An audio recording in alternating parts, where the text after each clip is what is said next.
प्रधानमंत्री का स्वागत सत्कार किया जा रहा है, होना ही चाहिए क्योंकि प्रधानमंत्री हैं हमारे देश के। और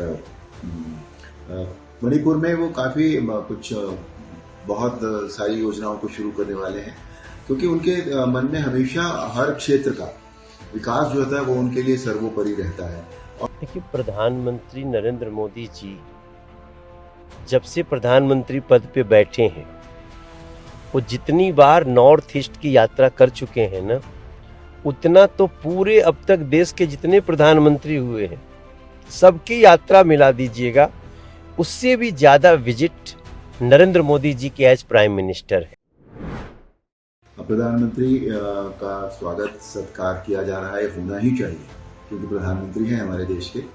और मणिपुर में वो काफ़ी कुछ बहुत सारी योजनाओं को शुरू करने वाले हैं क्योंकि उनके मन में हमेशा हर क्षेत्र का विकास जो होता है वो उनके लिए सर्वोपरि रहता है।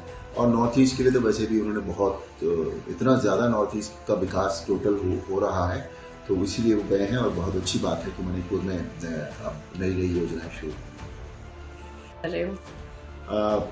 माननीय प्रधानमंत्री जी का जन्मदिन जो है वो 17 सितंबर को है और यहाँ हमने अपने लोकसभा क्षेत्र में हमारे मेरठ में एक बहुत प्रसिद्ध मंदिर है मंसा देवी का।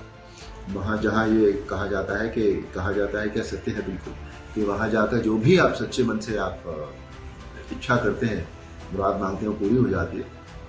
तो हम अपने प्रधानमंत्री की दीर्घायु के लिए और उनके वो स्वस्थ रहें इसके लिए हमने एक पूजा रखी है जिसमें हमने सभी लोगों को आमंत्रित किया है और सभी मीडिया कर्मियों को भी हमने आमंत्रित किया है कि वहाँ आएँ और हम सब लोग पूजा करें ताकि हमें अपने प्रधानमंत्री का मार्गदर्शन जो है वो हमेशा हमेशा के लिए मिलता रहे और वो बहुत सुखी रहें, हमारे देश के लिए, विश्व के लिए इसी तरह से काम करते रहें और हमें उनका मार्गदर्शन हमेशा मिलता रहे।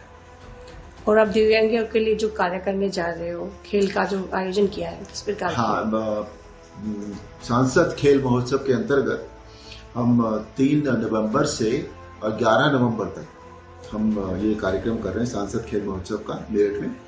इसमें 3 तारीख से लेकर 7 तारीख तक तो जो स्कूल के बच्चे हैं, जो 18 साल तक के बच्चे हैं, जो और वो स्कूल जो यूपी स्टेट बोर्ड के हैं, CBSE के हैं, ICSE के हैं और सभी जो भी दूसरे और स्कूल्स भी इसमें अगर पार्टिसिपेट करना चाहें तो 5 दिन का कार्यक्रम हमने रखा है।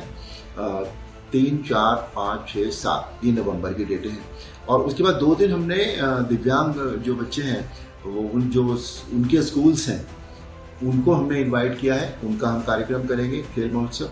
और उसके बाद 10 और 11 को हम वरिष्ठ नागरिकों के लिए जो उनकी समितियां हैं, जो उनकी एसोसिएशंस हैं, हम उनको बुला रहे हैं और वो भी अपना खेल में हिस्सा लेंगे। और सभी लोगों को जो जितने विजयी लोग होंगे, विजेता लोग होंगे, उनको मेडल दिए जाएंगे, उनको सर्टिफिकेट्स इशू हम करेंगे। और ये सब जो प्रधानमंत्री का जो मंत्र है फिट इंडिया, उसके अंतर्गत हो रहा है क्योंकि अगर जब हमारा खेलों में हम भाग लेते हैं तो हमारा शरीर तो फिट रहता ही, हमारा मन भी फिट हो जाता है। और जब हमारा मन अच्छा होता है तो हम अपना 100% अपने पूरी एनर्जी के साथ अपने समाज को, अपने देश को, अपने खुद के लिए हम दे पाते हैं। तो इसलिए ये फिट इंडिया के अंतर्गत ये हम कर रहे हैं और इसमें हम सभी स्कूलों को हम आमंत्रित कर रहे हैं और हमें पूरी उम्मीद है कि ये जो है बहुत ही एक सफल और नए तरीके का आयोजन है। देखिए, प्रधानमंत्री नरेंद्र मोदी जी जब से प्रधानमंत्री पद पे बैठे हैं, वो जितनी बार नॉर्थ ईस्ट की यात्रा कर चुके हैं ना, उतना तो पूरे अब तक देश के जितने प्रधानमंत्री हुए हैं सबकी यात्रा मिला दीजिएगा, उससे भी ज्यादा विजिट नरेंद्र मोदी जी के एज प्राइम मिनिस्टर है। Narendra Modi ji as prime minister पूरे देश को वन नेशन, इस एक राष्ट्र के भाव को साकार करने में लगे हुए हैं। आज मणिपुर में आपको पता है कितनी विकासवादी कार्यों की शुरुआत हुई है और ये नरेंद्र मोदी जी का प्रधानमंत्री के रूप में एक संदेश है कि हमारे लिए देश का कोना कोना 2047 के पहले डेवलप कर देना है और उस यात्रा पे आज प्रधानमंत्री जी। राहुल कह रहे हैं, बड़ी बात तो नहीं कि मणिपुर को लेकर ऑपोजिशन कह रहा था कि यात्रा नहीं कर रहे थे, मणिपुर के पांडे मणिपुर पे हैं।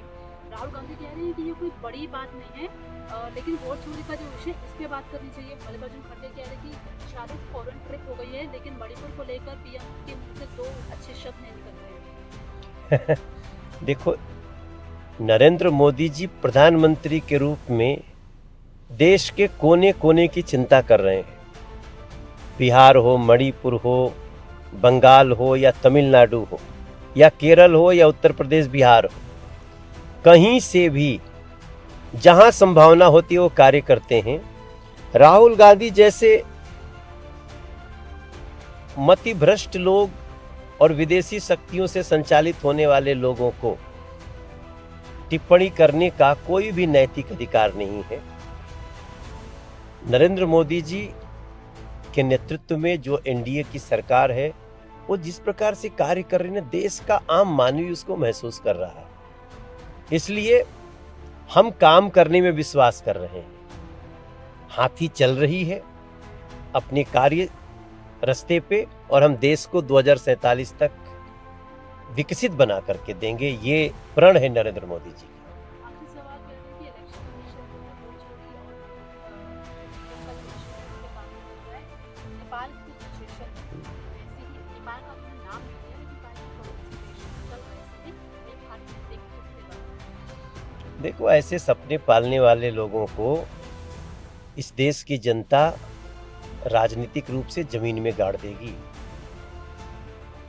ये देश संवैधानिक संस्थाओं की उच्चतम मानकों से चलता है। ये देश आज जितना प्रगति कर रहा है, निश्चित रूप से बेईमानों को बेईमानी करने का मौका नहीं मिल रहा है, भ्रष्टाचारियों को भ्रष्टाचार करने का मौका नहीं मिल रहा है, तो तरह तरह की बातें करेंगे। जहां तक रही वोट की बात, अगर दम है राहुल गांधी जी में या अखिलेश यादव जी में, तो चुनाव आयोग तो बोल रहा है आप एफिडेविट दीजिए। आप एफिडेविट मतलब हम जिम्मेदारी से कह रहे हैं कि ये गलत हो रहा है, ऐसा लिख के दीजिए ना।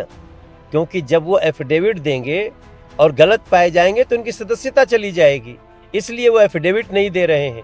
जनता को भ्रमित करने की कोशिश ये देश की जनता समझ रही है।